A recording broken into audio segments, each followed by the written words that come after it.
Nahulog at tumama ang kargang container van ng isang trailer truck sa isa pang truck sa Andas Circle sa Maynila. Kaya ang karaniwang bigat ng traffic doon lalo pang lumala. At yan ang tinutukan ni Sandra Aguinaldo.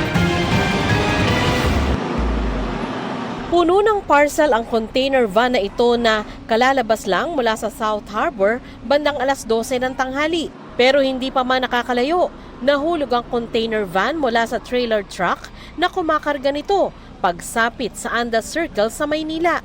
Patagilid na nahulog ang container van na tumama sa isa pang container truck na nagtamo ng sira. Paliwanag ng driver, Bilangga po ako ng motor sa bumper, iniwasan ko siya para hindi siya matamaan ng pailalim. Tumama yung gulong ko doon sa malaking bato doon, kaya nalaglag yung aking container.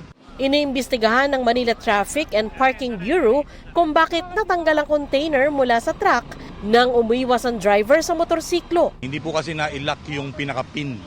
May pin po kasi yan, may mga lock. Sa loob po kasi bawal silang magbuwaba ang driver.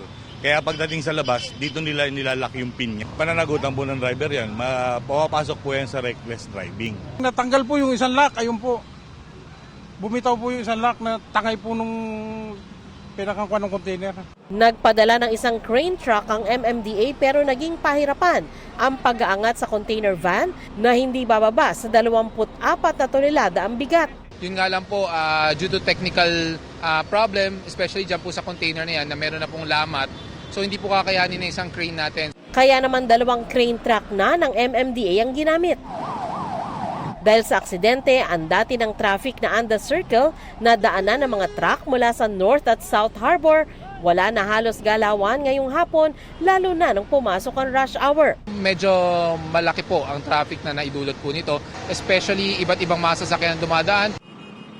Pasado alas 5 ng hapon dumating ang ikalawang crane truck ng MMDA para tumulong na maiangat ang container van at maisakay sa truck.